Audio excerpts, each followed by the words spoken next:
Hello hi ಎಲ್ಲರಿಗೂ ನಮಸ್ಕಾರ. ಎಲ್ಲರೂ ಹೇಗಿದ್ದೀರಾ? ಎಲ್ಲರೂ ಚೆನ್ನಾಗಿದ್ದೀರಾ ಅಂತ ಅಂದ್ಕೊಂಡಿದ್ದೀನಿ. ನಾವೂ ಚೆನ್ನಾಗಿದ್ದೀವಿ. ನಾನೀಗ ಮಾಡ್ತಾ ಇರೋದು ಬೆಂಡೆಕಾಯಿ ಪಲ್ಯ. ಬೆಂಡೆಕಾಯಿ ಪಲ್ಯ ಮಾಡೋಕ್ಕೆ ಬೇಕಾಗಿರೋ ಸಾಮಗ್ರಿಗಳು: 1/4 kg ಬೆಂಡೆಕಾಯಿ ಡ್ರೈ ರೋಸ್ಟ್ ಮಾಡಿ ಇಟ್ಕೊಂಡಿದ್ದೀನಿ, 1/4 kg ಬೆಂಡೆಕಾಯಿ, ಸ್ವಲ್ಪ ಹುಣಸೆಹಣ್ಣು, ಸ್ವಲ್ಪ ಎಣ್ಣೆ, ಈರುಳ್ಳಿ, ಕರಿಬೇವು, ಸಾಸಿವೆ, ಒಣಮೆಣಸಿನ್ಕಾಯಿ, ಟೊಮೊಟೊ. ಈಗ ಹೇಗೆ ಮಾಡ್ಕೊಳ್ಳೋದು ಅಂತ ನೋಡ್ಕೊಳ್ಳೋಣ. ಈಗ 2 ಟೇಬಲ್ ಸ್ಪೂನಷ್ಟು ಎಣ್ಣೆ,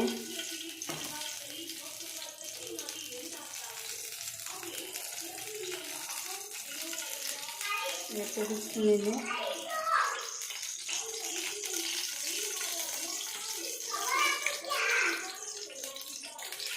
ಸ್ವಲ್ಪ ಸಾಸಿವೆ. ತುಂಬ ಚೆನ್ನಾಗಿರುತ್ತೆ, ಹಿಂಗೆ ಮಾಡಿ ನೋಡಿ. ಸಿಂಪಲಾಗಿರುತ್ತೆ, ಇಂಗ್ರೀಡಿಯೆಂಟ್ಸ್ ಜಾಸ್ತಿನೂ ಇರಲ್ಲ.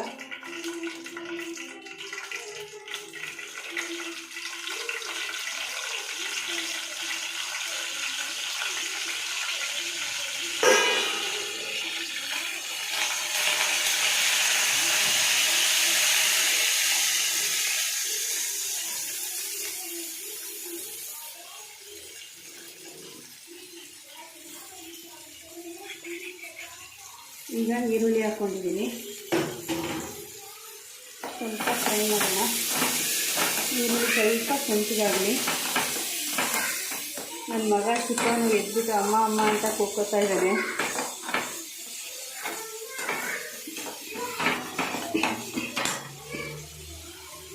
ಈಗ ಬೆಂಡೆಕಾಯಿ ಹಾಕೋತಾ ಇದ್ದೀನಿ.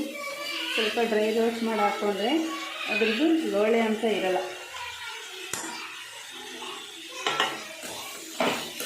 ಈಗ ಎಣ್ಣೆಲಿ ಸ್ವಲ್ಪ ಫ್ರೈ ಮಾಡಿದ್ರೆ ಲೋಳೆ ಅಂಶ ಪೂರ್ತಿ ಕಂಪ್ಲೀಟಾಗಿ ಹೊಟ್ಟೋಗುತ್ತೆ. ತುಂಬ ಚೆನ್ನಾಗಿರುತ್ತೆ ತಿನ್ನೋಕ್ಕೆ. ಒಂದ್ಸರಿ ಟ್ರೈ ಮಾಡಿ ನೋಡಿ. ನನ್ನ ಚಾನಲ್ನ ಸಬ್ಸ್ಕ್ರೈಬ್ ಮಾಡಿ, ಲೈಕ್ ಮಾಡಿ, ಕಮೆಂಟ್ ಮಾಡಿ, ಶೇರ್ ಮಾಡಿ, ಪ್ಲೀಸ್ ಸಪೋರ್ಟ್ ಮಾಡಿ.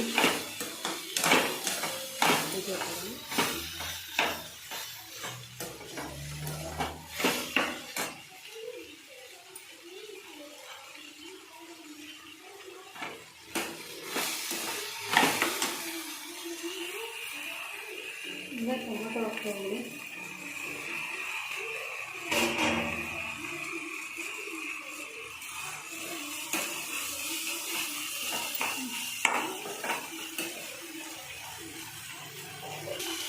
ಈಗ ಟೊಮೊಟೊ ಸ್ವಲ್ಪ ಫ್ರೈ ಆಗಲಿ ಅಂತ ಸ್ವಲ್ಪ ಉಪ್ಪು ಹಾಕ್ತಾಯಿದ್ದೀನಿ.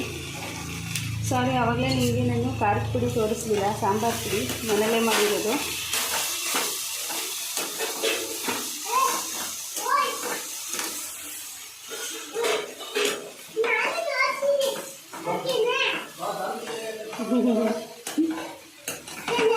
ನನ್ನ ಮಗ ನಾನು ನೋಡ್ತೀನಿ ವಿಡಿಯೋನ ಅಂತ ಹೇಳ್ತಿದ್ದಾನೆ.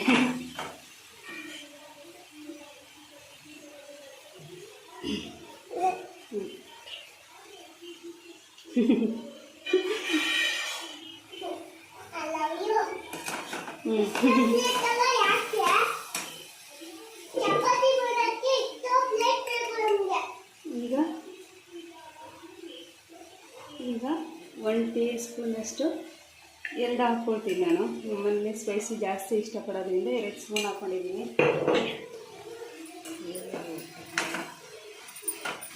ಸಾಂಬಾರು ಪುಡಿ,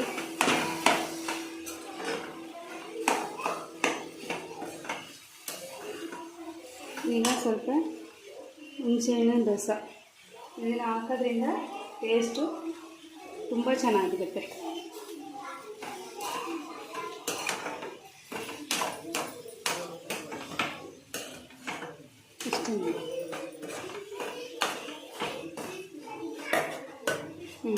ಇವಾಗ 2 ಮಿನಿಟ್ಸ್ ಚೆನ್ನಾಗಿ ಖಾರದ ಪುಡಿ ಎಲ್ಲ ಹೊಂದ್ಕೊಂಡು ಸ್ವಲ್ಪ ಇದರಲ್ಲೇ ಎಣ್ಣೆಯಲ್ಲೇ ಫ್ರೈ ಆದರೆ ಬೆಂಡೆಕಾಯಿ ಪಲ್ಯ ರೆಡಿ ಆಗೋಗ್ಬಿಡುತ್ತೆ. ನೋಡಿ, ಹೀಗಾಗಿದೆ. ನಾನು ಬೆಂಡೆಕಾಯಿ ಪಲ್ಯ ಮತ್ತು ಚಪಾತಿಗೆ ಮಾಡಿದ್ದೀನಿ. ಒಂದ್ಸರಿ ಟ್ರೈ ಮಾಡಿ ನೋಡಿ.